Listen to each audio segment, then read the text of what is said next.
그들이 베드로와 요한이 담대하게 말함을 보고 그들을 본래 학문 없는 범인으로 알았다가 이상히 여기며 또 전에 예수와 함께 있던 줄도 알고 또 병 나은 사람이 그들과 함께 서 있는 것을 보고 비난할 말이 없는지라 명하여 공회에서 나가라 하고 서로 의논하여 이르되 이 사람들을 어떻게 할까? 그들로 말미암아 유명한 표적 나타난 것이 예루살렘에 사는 모든 사람에게 알려졌으니 우리도 부인할 수 없는지라.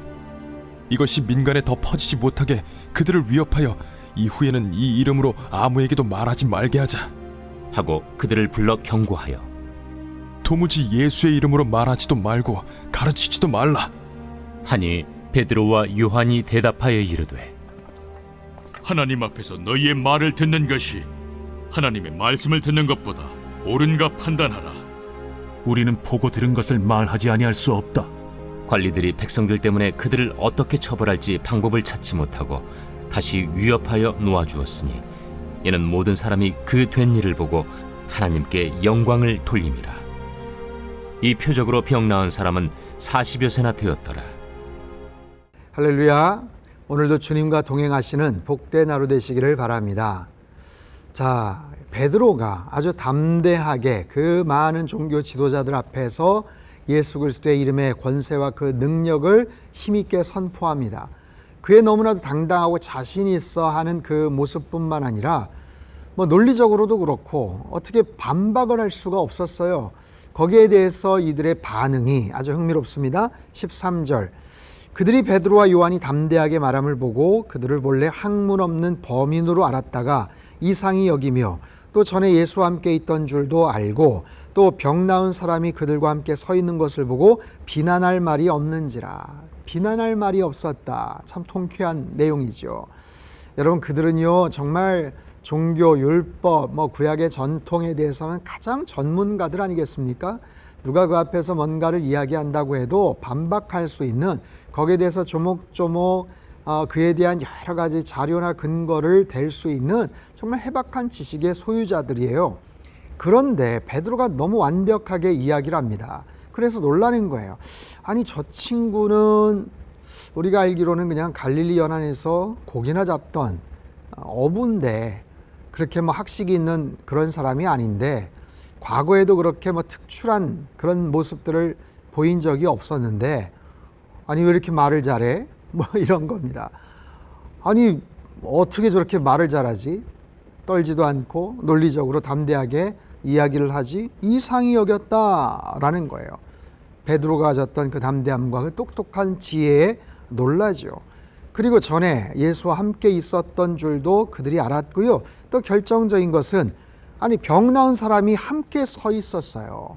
이게 비난할 말이 없었죠. 40년간 나면서부터 안진뱅이 되었던, 한 번도 걸어보지 않았던, 성전 미문 앞에서 늘 오며 가며 정말 수도 없이 봤던 그 대표적인 그 병자가 벌떡 일어나서 그 옆에 서 있는 그 장면을 분명한 그 증인이 있고 증거가 있는데 거기에 대해서 뭐라고 반박을 할 수가 있겠습니까?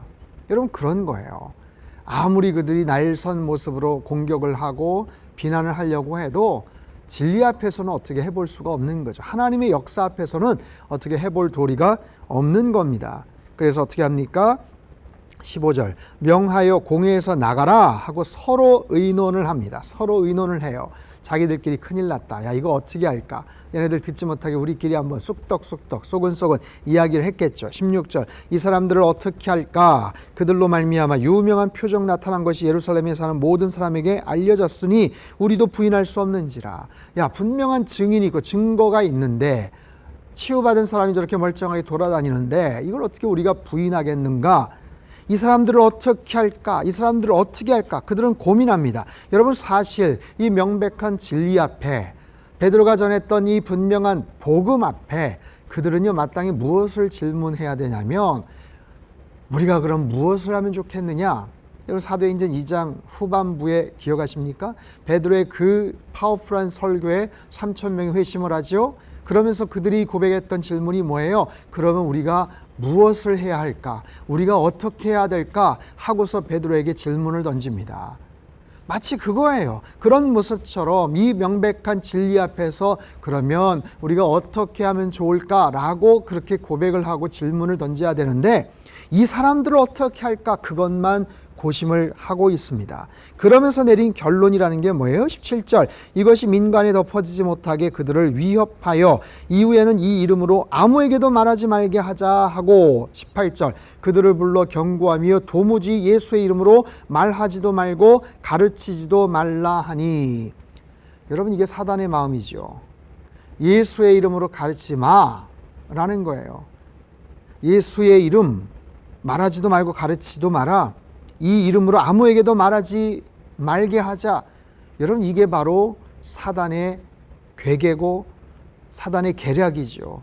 오늘날도 마찬가지입니다. 여러 가지 문화적인 모습들 또 사회적인 여러 가지 그런 상황 속에서 예수 그리스도의 이름이 더 퍼져나가지 못하게 많은 그런 일들이 있지 않습니까?